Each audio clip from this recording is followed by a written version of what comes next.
नमस्कार दोस्तों, स्वागत है आपका हमारे YouTube channel magic of maths में। तो आज हम पढ़ने वाले कक्षा 11वीं का चैप्टर 1 समुच्चय, और यह पार्ट 1 हमने पढ़ा रखा है, जिसमें हमने समुच्चय के बारे में और उसके प्रकार, उसे लिखने के बारे में बताया था, कैसे लिखते हैं, नियम। तो अगर आपने पार्ट 1 नहीं देखा है तो उसे भी देख लीजिए, तभी आपको पार्ट 2 समझ में आएगा। उसका लिंक मैं डिस्क्रिप्शन में दे दूँगा, वहाँ से आप देख सकते हैं। चलिए स्टार्ट करते हैं। तो आज के इस वीडियो में हम पढ़ेंगे समुच्चय के प्रकार।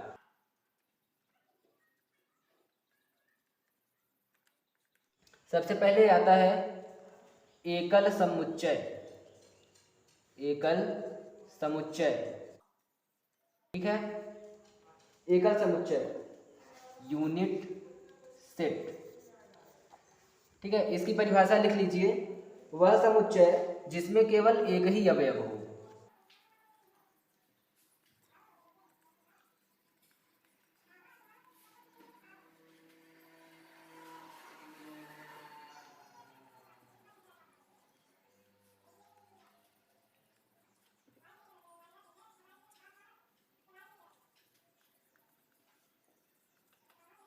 ठीक है, वह समुच्चय जिसमें केवल एक ही अवयव हो एकल समुच्चय कहलाता है। ठीक है, देखिए जैसे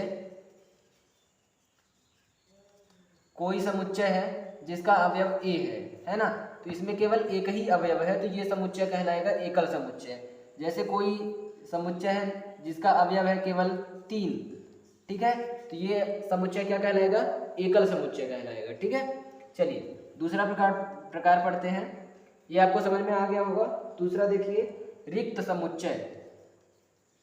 रिक्त समुच्चय, जिसे इंग्लिश में बोलते हैं एम्प्टी सेट। ठीक, देखिए इसकी परिभाषा लिखिए, वह समुच्चय जिसमें एक भी अवयव ना हो। ठीक है, वह समुच्चय जिसमें एक भी अवयव ना हो रिक्त समुच्चय कहलाता है। ठीक है, चलिए इसको लिख लीजिए, उसके बाद मैं उदाहरण आपको बताता हूँ। देखिए रिक्त समुच्चय के उदाहरण देखिए, जैसे मैं बोलता हूँ x जो है वो एक सम संख्या है, x एक सम संख्या है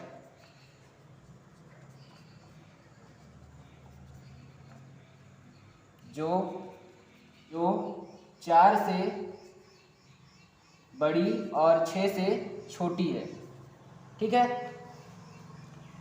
तो ये जो समुच्चय है, देखिए बोल रहे हैं कि x एक सम संख्या है, लेकिन 4 से बड़ी है और 6 से छोटी है, तो 4 से मतलब 4 और 6 के बीच में है, तो 4 और 6 के बीच में तो 5 होता है, लेकिन 5 सम संख्या नहीं है, मतलब ऐसा कोई भी अवयव नहीं है। और जब कोई ऐसा समुच्चय होता है जिसमें कोई अवयव नहीं होता, तो उसे हम ऐसे फाई लिख देते हैं। ठीक है ना, फाई का मतलब होता है रिक्त समुच्चय। ठीक है, इसे फाई बोलते हैं। ऐसे जीरो बना के इसको ऐसे काट देंगे, इसे क्या बोलेंगे? फाई। ठीक है, फाई का मतलब हुआ रिक्त समुच्चय। एक और उदाहरण देखिए, जैसे लिखा हुआ है x एक प्राकृत संख्या है जो 1 से छोटी है। ठीक है, x एक प्राकृत संख्या है जो 1 से छोटी है। तो प्राकृत संख्या है तो वही कहलाती है जो 1 से शुरू होती है, 1 से स्टार्ट होती है, मतलब 1 से छोटी कोई भी प्राकृत संख्या नहीं है। तो ऐसा कोई भी अवयव नहीं होगा जो x से छोटा हो और प्राकृत संख्या भी हो, तो ये हो जाएगा फाई, मतलब रिक्त समुच्चय। ठीक है, तो आप रिक्त समुच्चय समझ गए होंगे, आप इसे लिख लीजिए, फिर आगे बढ़ाते हैं। चलिए आगे देखते हैं, परिमित समुच्चय। परिमित समुच्चय, चलिए अब लिखने में ज़्यादा टाइम लगेगा और आज मैं थोड़ा जल्दी में हूँ, तो मैं बोल देता हूँ, आप लोग लिख लीजिए या फिर अभी सुन लीजिए, समझ लीजिए, उसके बाद आप वीडियो को धीरे धीरे प्ले करके लिख लीजिएगा। देखिए परिमित समुच्चय उसे कहते हैं जिसमें अवयवों की संख्या सीमित हो, जिसमें अवयवों की संख्या सीमित हो।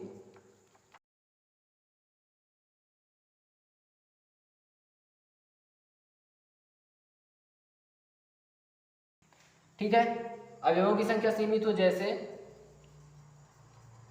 कोई समुच्चय है 1 2 3 4 5। ठीक है, तो ये क्या है? इसमें निश्चित है 1 2 3 4 5 अवयव हैं, ये निश्चित है ना, तो इसे परिमित समुच्चय कहेंगे। अपरिमित समुच्चय किसे कहते हैं? जिसमें अवयवों की संख्या असीमित हो।